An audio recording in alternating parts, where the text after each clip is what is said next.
A 6:23, muy temprano nos dice nuestro invitado, a esta hora no hay sonrisas, solo hay ganas de café y de seguir durmiendo.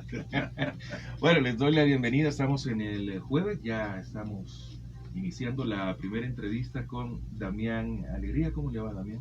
Muy bien. ¿Cómo están estos días? ¿Más apuraditos? Más corriditos, sí, más apuraditos, presionaditos. Y los buscan más personas en estos días también. Bastante. Dicen que cuando hay campaña hay que aprovechar y hay que acercarse más a los candidatos. Sí, Son momentos. Aunque hemos conocido, bueno, de primera mano, de que siempre usted es una persona del territorio y usualmente, y cuando va en la bicicleta lo detienen y le dicen, pero le conocen. Casualidades ocurren, sí, la gente me reconoce a veces, pero ahí andamos en contacto con la gente. Bueno, perfecto, Damián, le doy la bienvenida para que también le demos la bienvenida a nuestro invitado. Bueno, gracias, Francisco. Bueno, esta mañana tenemos, como habíamos conversado, como habíamos informado, a un compañero que tiene una larga historia de participación en la lucha del pueblo salvadoreño, como es Salvador Samayoa. Salvador Samayoa, firmante de los acuerdos de paz, con un largo historial de participación en el proceso de democratización del país y posteriormente como analista político, siempre al tanto de todo lo que pasa en nuestro país, y con él vamos a hablar ahora de muchas cosas de lo que ha estado ocurriendo, especialmente en los últimos meses. Bienvenido, Salvador. Gracias, Damián, buenos días. Creo que es primera vez que vengo a la radio y estoy muy contento de poder compartir con ustedes esta mañana. Supongo que vamos a pasarle revista a varias cosas interesantes que están ocurriendo en nuestro país. Claro que sí. Bueno, vos sos firmante de los acuerdos de paz en un esfuerzo que se hizo en los años 80 por tratar de sacar a nuestro país de la dictadura militar. Se logró finalmente después de una lucha larga de 12 años, cosa que en los últimos meses hemos escuchado pues al presidente actual decir que todo eso fue una farsa y fue una mentira. ¿Qué te provoca cuando vos escuchas este tipo de reflexiones, Salvador? Bueno, he tenido dos tipos de reacciones. La primera, más espontánea, naturalmente, me dio como rabia, digamos, como indignación, por varias razones. Porque primero por tanta gente, tantos compañeros, tantos familiares de todos nosotros y gente del pueblo que murió, que quedó lisiado para toda la vida y que fue una guerra larga, 10 años, y digamos era como una falta de respeto total A las víctimas. Expresarse en esos términos. Pero luego pensé, de este tipo lo que pasa es que de verdad es bien ignorante y bien arrogante. Probablemente estaba recién nacido cuando fue la primera ofensiva militar del FMLN. Entonces, este muchacho era un niño chiquito, probablemente, casi seguramente muy consentido, no vivió ajeno a la dureza de la vida. Así es, de la vida y por supuesto de la guerra. Y está visto que no se tomó ni la más mínima molestia en enterarse o en estudiar o en leer qué había pasado. Probablemente ni llegó a clases cuando explicaban estos temas que en algún momento estaban en los programas educativos. Sí. Entonces yo digo, bueno, ¿cómo se puede ser tan ignorante si esta cuestión, incluso alguien que no sea muy avesado, muy cercano al proceso, sabe que se cambió, por ejemplo, el sistema electoral, que por décadas no ofrecía ninguna confiabilidad, ninguna garantía de legitimidad del poder a partir de la confiabilidad de los resultados electorales. Había un consejo central de elecciones de 3 personas que eran del partido oficial y entonces sumisas completamente. Por completo. Se cambió el sistema judicial, la Corte Suprema de Justicia era un chiste, era una broma, era un apéndice del órgano ejecutivo. Los magistrados eran elegidos por los mismos periodos que por los diputados oficialistas. Entonces digamos, eso no funcionaba, no había libertad de expresión, los militares tenían unos poderes inmensos de intervenir en la vida política del país y de determinar si les parecía que algo era o no era democrático. Shafik les dijo un día en las negociaciones, de acuerdo bien, que tenían menos el poder de hacer llover y quitar la lluvia, tenían todos los poderes y además en la Constitución. Entonces era una situación absurda donde estaban excluidas todo el espectro de fuerzas, las nuestras, las de izquierda, estaban excluidas de la participación y era un sistema completamente antidemocrático. Entonces el que ignora que se hicieron cambios en aspectos, unas reformas políticas tan importantes para tener al menos una apertura democrática, pues no hay derecho, y sobre todo si es el presidente de un país, a tener ese nivel tan alto de ignorancia.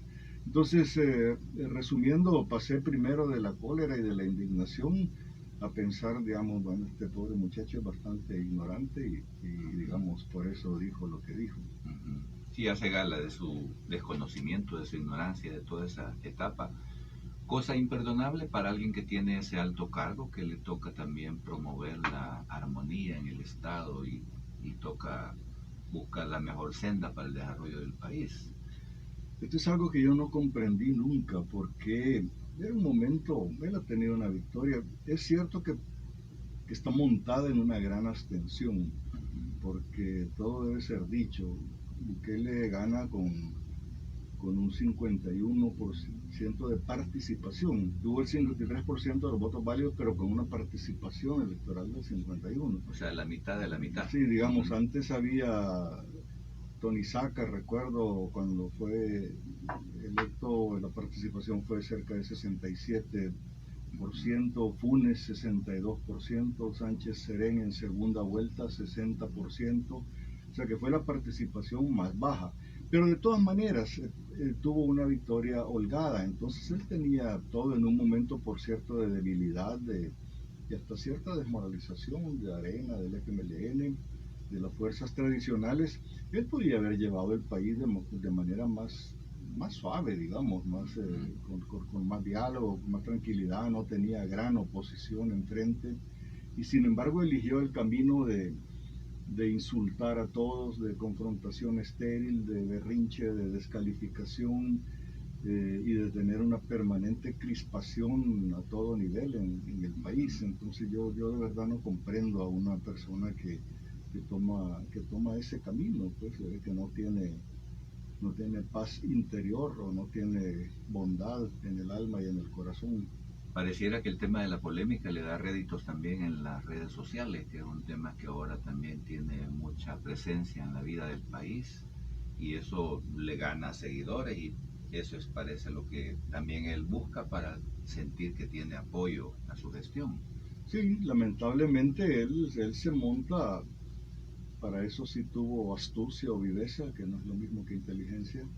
Él se monta en el resentimiento de etapas bastante amplias del país que están en ese momento, digamos, decepcionadas, frustradas por lo que les parece que los gobiernos anteriores no les cumplieron, y se monta en ese resentimiento y digamos, a esa gente resentida, por supuesto, ese nivel, como tú dices, de insulto, sobre todo a los dirigentes del Frente de Arena y a los diputados, le crea beneficio, pues, porque hay gente que está muy agresiva. Exagerando también ese resentimiento, sí, porque hay cosas que plantea que tampoco fueron posibles. Absolutamente, y no solo exagerándolo, sino que reproduciéndolo, y digamos, es como un círculo vicioso, porque él, con su descalificación permanente a los diputados y a los partidos, con su insulto permanente a ellos, pues profundiza el sentimiento de rechazo de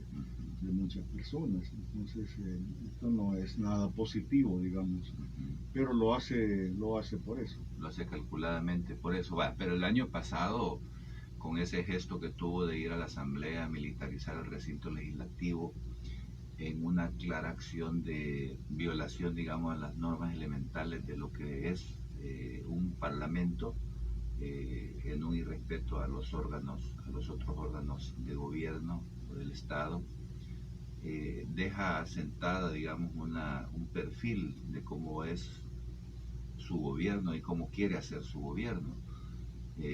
Se pide en ese momento que, por parte de la Asamblea, después que venga una misión de la OEA que estudie la Carta Democrática y que vea cómo se ha violado en El Salvador.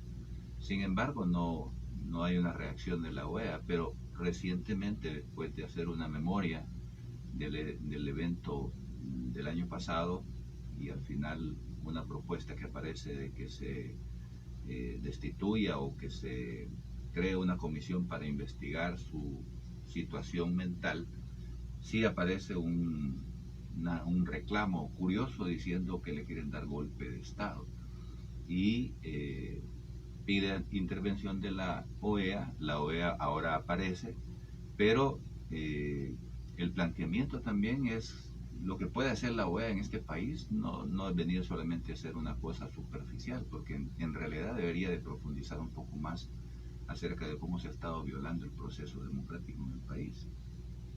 Sí, bueno, yendo por partes, desde el 9F nada más medio minuto para retomar, porque se dice poco que cuando este señor argumenta que no le quieren aprobar un préstamo para la fase 2 del plan de control territorial de seguridad pública,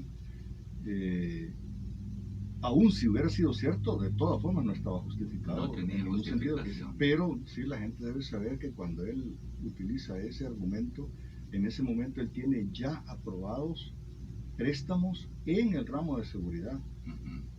Y en general, en el presupuesto general de la nación, tiene aprobados fondos en una cantidad muy superior a la que tuvieron los presidentes anteriores. O sea que ya dispone de dinero autorizado y aprobado por la ley de presupuesto. Argumento de fondo no tenía. Sí, era digamos una mentira y una manipulación inmensa en aquel momento.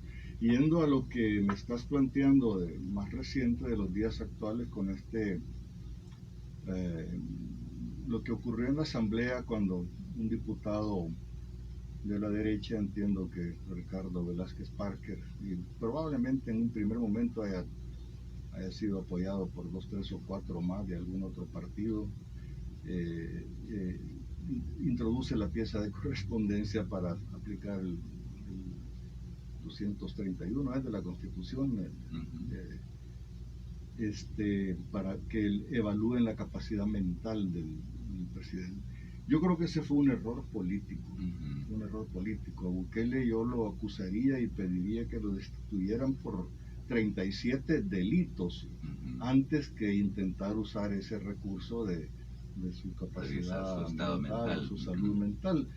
En ese momento Bukele estaba completamente a la defensiva, se estaba burlando, incluso en las redes sociales, que es su fuerte, se estaban burlando de él por haber ido a Washington y haber pedido ver funcionarios del Departamento de Estado y no le pararon bola, no le dieron. La gente se estaba burlando de él. Acababa de ocurrir lo del 31 de enero, el asesinato de los compañeros activistas del Frente, que estaba pagando un costo político altísimo por eso y por el manejo cínico que hizo de ese incidente. Entonces es un momento en que él estaba a la defensiva y además vino el 9F, que también fue una repercusión nacional e internacional muy fuerte contra él, mediática, todo. En ese momento le tiraron un salvavidas, se estaba ahogando en las redes y todo, y hacer esa iniciativa le tiraron un salvavidas, porque el tipo, ni corto ni perezoso, empezó a hacerse la víctima y a llamar a los embajadores. Cosas que sabe hacer muy bien. Claro, y decir que le querían dar golpe de Estado. Y bueno, en primer lugar es ridículo. Golpe de Estado es algo que por definición es ilegal. En cambio, ahí lo que estaba ocurriendo, si algún diputado introdujo una pieza de correspondencia, introducir piezas de correspondencia es una atribución legal de cualquier diputado. De ahí hay contradicción, no puede haber golpe de Estado en esa gestión. Yo creo que fue un error político, que es diferente. Y entonces, terminando con lo que tú me planteas sobre la OEA, la misión de la OEA ha venido, creo que se van ya ahora. Yo, por cierto, estuve ayer con el jefe de la misión y con todo el equipo. Tengo entendido que él ha recorrido un abanico amplio de sectores y fuerzas políticas y sociales del Salvador. O sea que podemos estar seguros de que ha recogido impresiones, información, datos de muy distintos para sondear el estado de ánimo de todos los sectores. Claro, estoy seguro, sectores académicos, universidades los vieron, sectores de tanques de pensamiento como FUSAES y otras asociaciones que están por la democracia. Los vieron, partidos políticos los vio también. Entonces creo que el informe va a ser bastante comprensivo. Es un equipo de 6 o 7 personas, todas con experiencia, y el que preside la misión de la OEA, Santiago Cantón, es una persona con mucha experiencia, ha sido secretario en la Comisión Interamericana de Derechos Humanos, es un tipo sensible a todos los atropellos y violaciones que en América Latina han sufrido los pueblos, y por tanto sensible también a regímenes autoritarios. Entonces tiene su sismógrafo, digamos, bastante afinado para detectar las señales de que aquí puede venir más adelante un sismo mayor. Sí. ¿Qué es lo que en tu opinión se esperaría de la OEA, o qué es lo que podríamos pedirle a la OEA? Porque también ahí hay un tema de credibilidad del mismo Almagro, pero en este caso San Cantón es otra cosa. Ese equipo también tiene una perspectiva más amplia. ¿Qué deberíamos de esperar en un momento tan crispado? Bueno, las elecciones vienen, pero van a pasar. La vida que viene después del país es importante. ¿En qué debería de contribuir, digamos, una misión como la OEA para que nuestro país no se vaya a la deriva? Yo creo que lo mínimo que puede hacer es establecer, documentar, fundamentar, ordenar, clasificar, sistematizar todas las varias señales de alarma que hay de que este proceso tiene una deriva autoritaria y antidemocrática. Yo no creo que están en capacidad, además que tendría que pasar a votación en el Consejo Permanente de la OEA y no pasaría de declarar que es aplicable la Carta Interamericana, porque esa es parte del Tratado Interamericano de Asistencia Recíproca, y lo que por último en síntesis dice es que si la democracia se ha socavado en un país, tienen derecho a intervenir fuerzas de otros países de América Latina. Eso no va a ocurrir, no. Y sería un cartucho desperdiciado plantearlo de esa manera. Creo que el informe de Cantón lo que va a hacer es simplemente relatar los hechos, porque son hechos de ruptura de la institucionalidad, de hechos de violación de la Constitución de la República, que están apuntando hacia un muy probable régimen más autoritario después de las elecciones. Claro, este informe tiene que entregárselo al secretario Almagro, y el secretario Almagro es el que va a decidir qué hace con él. Es una misión técnica. Ahora, en el pasado se ha hablado por los problemas que surgen y que siempre pues, en la vida de los pueblos hay nuevos problemas. Yo recuerdo que hace 3, 4 años, todavía como presidente Salvador Sánchez Serén, planteó una nueva etapa de acuerdos de paz. Después de 20 y pico de años en los que ya se habían resuelto problemas fundamentales, como darle a la Fuerza Armada su rol correcto y no el superpoder que era antes, la creación de todas esas entidades nuevas como la policía, la procuraduría, digamos, perfilar un nuevo país. Pero han surgido nuevos problemas que requieren la atención de todos los sectores para que sea un esfuerzo conjunto también, una política de país. En tu opinión, ¿estaríamos necesitados o deberíamos de entrar a una nueva fase de diálogo y de acuerdos de país? Bueno, yo siempre voy a favorecer el diálogo. En este momento tengo bastante escepticismo en que el gobierno pueda tener... Que lo acepte. Sí, que lo acepte y que tenga voluntad y capacidad, porque para dialogar hay que tener capacidad. También. Voluntad y capacidad, las dos cosas. Yo me acuerdo cuando nosotros estábamos negociando, teníamos paciencia y no a la primera posición que no nos gustaba del otro lado de la mesa nos íbamos dándole un portazo a la puerta. Había que tener disciplina, paciencia, perseverancia. No dejarse provocar tampoco. Sí, hay que tener también amabilidad. No tener mecha corta, como dicen. Claro. Hay que tener amabilidad, ¿por qué no decirlo también cuando se está dialogando? Por mucho que nos caigamos muy mal y que en ese momento quisiéramos a saber qué malo le pasara al otro, pero tenemos que guardar formas y eso es un aprendizaje que viene de la madurez política y emocional de las personas. Yo no creo que los funcionarios de este gobierno tengan esa capacidad. Pero bueno, no voy a ser yo quien diga que estaría mal dialogar, habrá que hacerlo, porque efectivamente la gente no hace berrinche porque le da la gana, sino que la gente tiene frustraciones. Claro. Y en algunos casos son frustraciones que vienen de pasos de progreso social, paradójicamente. Es decir, cuando tú en cualquier país sacas a un contingente de la pobreza o pobreza extrema en la que vive y se incorpora gradualmente a la capa media, empieza a tener otras necesidades. Por una parte está mejor que como estaba antes, pero por otra parte no le alcanza, porque vivir en la clase media es mucho más caro que vivir en la pobreza, obviamente. Entonces ya quiere tener un carro la gente, pero no le alcanza para el mecánico, para las llantas, para la gasolina. Ya quiere mandar a sus hijos y tiene todo el derecho del mundo a un colegio mejor, pero son caros. Ya quiere viajar, por ejemplo, y cuesta dinero viajar.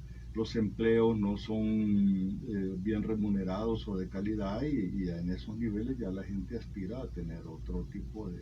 Entonces, varios de los problemas de frustración de la clase media urbana que tenemos en El Salvador es porque pasaron de una situación quizá de pobreza a una situación de clase media donde es mucho más difícil llevar adelante la vida. Y yo comprendo a la gente porque no hay oportunidades, no hay estabilidad. No hay estabilidad, y no solo estoy hablando de los más pobres, ¿no?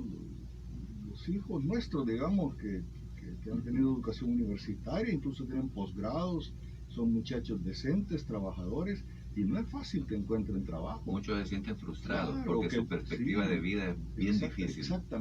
Exactamente, no encuentran un trabajo que les dé estabilidad. Me dicen compañeros de mis hijos, nosotros no podemos ni pensar siquiera en comprar una casa, por decirte algo. Pero no puede ser que ese sea el futuro que tiene la gente aquí. Entonces hay mucho que hacer para que la gente de verdad pueda, en cantidades, digamos, masivas, pueda tener oportunidades de vivir mejor, porque ha sido el principal fallo. Y la democracia llega un momento en que a la gente no le dice nada porque dice, bueno, espérate, ¿y a mí en qué me beneficia este asunto? Entonces ese es el estado de ánimo de la gente y como tú decías hace un momento, para enfrentar esos problemas que son los problemas de hoy, los que había hace 30 años los enfrentamos hace 30 años, los problemas políticos sobre todo. Sí. Pero este problema económico-social debe ser enfrentado de manera distinta por las fuerzas empresariales y gubernamentales de este día. Ahí es donde se necesita, digamos, poner lo mejor de cada parte para configurar un acuerdo de país que busque resolver problemas que están en la parte política, pero también están en la parte económica. Sí, no, sin duda. Y hay que saber también que los políticos y los gobiernos no pueden determinar a su antojo qué va a pasar con la economía.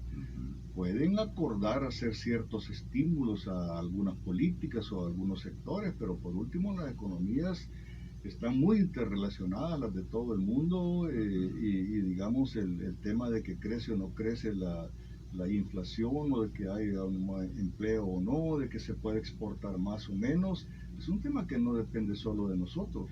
Cuando el FMLN tiene su primer gobierno con Funes, hay que acordarse que en 2008, o sea, un año antes de que entre el primer gobierno del FMLN, hay una crisis económica mundial que paralizó el comercio internacional, que algunos decían incluso que iba a ser peor que la depresión de 1929 y que iba a ser por muchos años, porque se perdieron empleos por millones en los Estados Unidos, se paralizaron sectores de la economía, eso afectó también al salvadoreño que vive allá, afectó a las industrias salvadoreñas porque no podían exportar todo lo que querían a los Estados Unidos, etcétera. Entonces la gente tiene que saber que las economías en el mundo de hoy están muy interrelacionadas y que no es a voluntad de un gobierno o de unos diputados que se pueden mejorar las cosas. Por supuesto hay gobiernos más responsables que otros, más lúcidos que otros, más humanistas que otros, pero frente a toda esa gama de posibilidades, como decir, que la economía no solo depende de lo que aquí internamente hablemos, digamos, propongamos, sino que toda esa situación internacional, es mejor estar unidos, es mejor trabajar juntos, es mejor tener un plan que contempla todos los aspectos de la vida y tener un rumbo, por lo menos en los que la mayoría coincide. No, sin duda.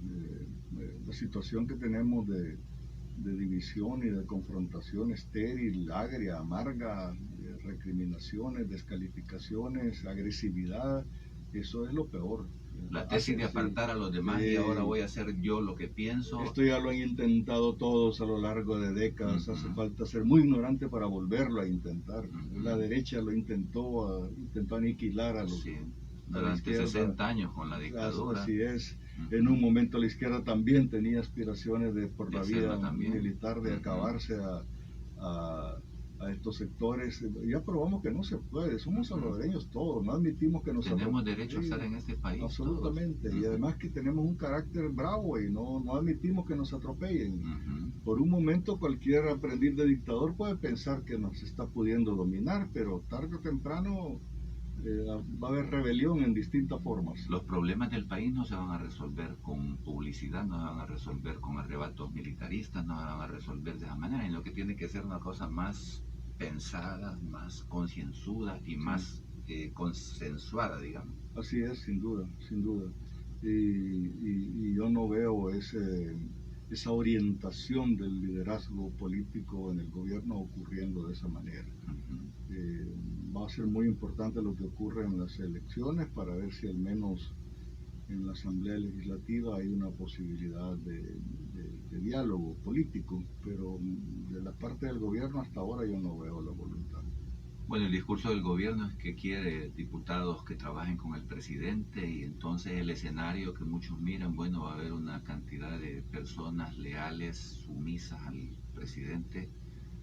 No digamos que piensan, porque hasta hoy no dicen nada, simplemente su planteamiento es vamos a hacer lo que diga el presidente. Y en ese escenario volvemos a aquel esquema donde el presidente tiene control de varios órganos del Estado y de las instituciones del país, y es un escenario que ya existió en el país en el pasado y que da lugar muy fácilmente a abusos también. Sí, yo creo que al presidente no le importa ni siquiera quiénes son o cómo se llaman o qué capacidades tienen los que vayan a llegar de su partido.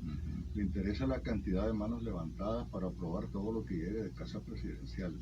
Esta va a ser una fracción legislativa que ni siquiera va a trabajar tanto en hacer leyes, porque van a llegar todas de casa presidencial. Ya sabes que si con la mayoría que estos muy probablemente tendrán, el presidente de la Asamblea seguro va a ser el actual secretario privado del presidente, el señor Castro, y que seguirá fungiendo más o menos de las dos maneras, estará en la Asamblea y estará en casa presidencial. Yo creo que eso no nos va a beneficiar en nada, esa calidad de diputados, y es importante que la gente sepa que si le dan una mayoría amplia, va a ocurrir eso. Dentro de poco van a elegir en julio un tercio de los magistrados de la Corte Suprema de Justicia, incluyendo al presidente de la Corte Suprema de Justicia. Luego en diciembre les toca elegir un nuevo fiscal y van a tener solo a gente sumisa que hace lo que el presidente manda y que no tiene independencia. Entonces, si se cargan la independencia entre los órganos del Estado, se cargan la democracia, y una vez que se cargan la democracia, esto es lo que llaman autoritarismo o dictadura, es una persona decidiendo lo que se hace y lo que no se hace. O sea, por esa vía democrática, instalar nuevamente un gobierno antidemocrático, un esquema de gobierno antidemocrático. Sí, y quizá la política la gente no lo ve tan terrible, pero yo les voy a decir un par de cosas. La primera es que pueden estar seguros, pero absolutamente seguros, que les van a subir los impuestos a todos. Yo no veo manera de que el gobierno llegue a la meta que él mismo puso en el proyecto de presupuesto que mandó a la Asamblea y que finalmente se aprobó en la Asamblea, que el proyecto de presupuesto tiene ingresos y gastos. Ujú. No hay manera de que el gobierno llegue a los ingresos que dijo que va a tener el año entrante, si no es subiéndole 3 o 4 puntos al IVA. Eso va a ocurrir en un momento de nota.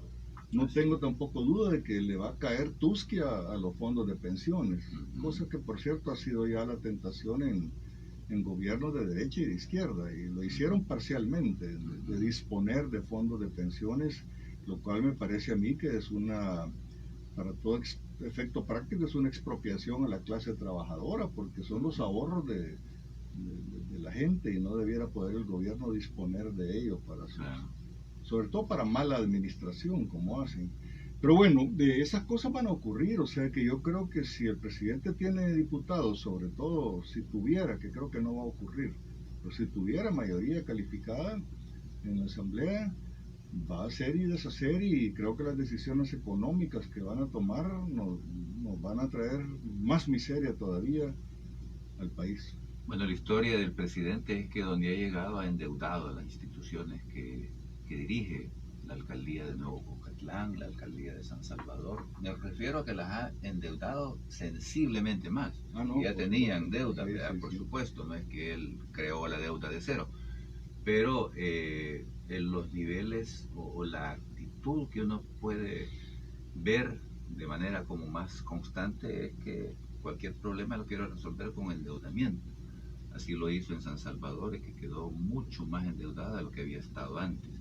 Ahora también, el año pasado, tenemos un nivel de endeudamiento bastante grande que no lo tuvo ningún gobierno en el pasado, esa posibilidad de tener tanto préstamo, pero como ha dicho, con la nueva legislatura, donde él siente que va a tener mayoría, va a empezar a pedir lo que quiere, y una de las cosas que posiblemente ocurra es que va a empezar a pedir más préstamos. La comunidad internacional tampoco mira tan bien a El Salvador en términos financieros. No, al contrario, han ido subiendo las tasas de interés para los bonos soberanos de El Salvador. La gente tiene que saber que los prestamistas internacionales, sean bancos o sean fondos de inversión, de los que compran los bonos que emite el gobierno de El Salvador, esos, según el riesgo que vean de que el gobierno les pague a la hora que tiene que pagarles, le cobran, por el riesgo, le cobran una tasa mayor de interés.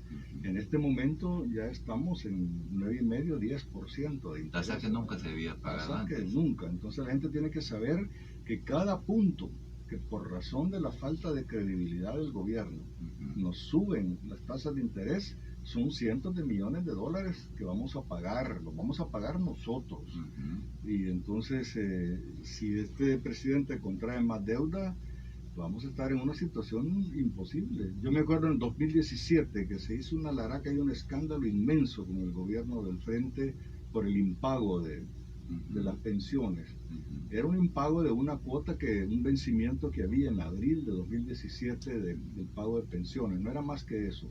No era no pagarle a los acreedores internacionales siquiera, pero se armó un escándalo y vino el Banco Mundial y el Fondo Monetario y obligaron a una ley donde se obligaba al gobierno a cortar gastos y a aumentar ingresos, y bueno, y en ese momento la deuda de El Salvador era cerca del 60% del Producto Interno Bruto, y el escándalo que se armó, hoy es el 90% del Producto Interno Bruto la deuda que tenemos.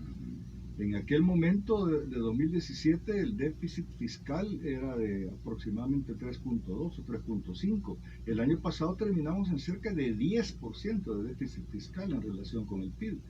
Entonces, las cifras macroeconómicas son pésimas. El manejo de la economía, de las finanzas públicas que ha tenido este gobierno, que además durante la pandemia no ha rendido cuenta de nada de lo que gasta. No es su conducta informar. Entonces la gente, yo no sé si la gente se da cuenta de que están, porque todos ponen las alarmas en el tema político del autoritarismo, pero pocos están hablando de que estamos en un camino seguro al despeñadero económico como país, por el mal manejo de las finanzas públicas de este gobierno. Y cuando ocurren esas cosas en los países, por supuesto sufren todos, pero los primeros que sufren son los más pobres. Y mucha gente tiene la expectativa casi como religiosa, ¿va? De que no, si él llega, él va a resolver los problemas del país, pero no puede, o sea, no tiene todos los instrumentos y además el país ya tiene un escenario macroeconómico difícil. Si los está arruinando, no los está resolviendo. Claro. Si la situación que tenemos no es por arte de magia. Casi todos los países de Centroamérica tienen números mejores que los nuestros. Han exportado más, han dinamizado mejor sus economías, se han endeudado menos que nosotros. Sus economías han estado mejor incluso dentro de la pandemia. Sí, a eso me refiero. Entonces, la gente que esté pensando que Bukele va a resolver, no solo no va a resolver, es que no se dan cuenta que ya está gobernando, ya tiene 1 año y medio de estar gobernando. Y agrietó la economía. Exactamente. Sí. Esa situación es importante reiterarla porque la gente tiene a veces digamos quizás por la publicidad, porque hay una publicidad también que trata de embellecer la gestión del gobierno, pero ya estamos en una situación crítica y si sigue en la misma dirección va a empeorar todavía más. Sí, es una lástima que haya tanta necesidad de la gente, porque si la gente no tuviera tanta necesidad sería más independiente, porque ahora tiene tanta necesidad que le llevas una canasta, una bolsa o le das 300 pesos y están amando al hombre. Pero la verdad es que la manera como él va a afectar la economía del país nos va a perjudicar a todos. Así es una perspectiva no muy buena, difícil, pero bueno, vienen las elecciones el próximo 28 de febrero y es un momento crítico para que la gente reflexione también. ¿Quieren tener esa experiencia dura en los próximos años? Bueno, eso es lo que vamos a tener, pero nos va a costar salir de una crisis así, porque es una crisis todavía más profunda. Sin duda, así es. Así es. Bueno, Salvador, te agradezco haber venido al 106.9 para hacer este conversatorio, este intercambio sobre esta situación que vive el país, tu perspectiva como firmante de los acuerdos de paz que viviste aquella época, saber lo que significó toda esa lucha y lo que está en juego ahora. Ha sido muy importante, sobre todo para alertar a la población.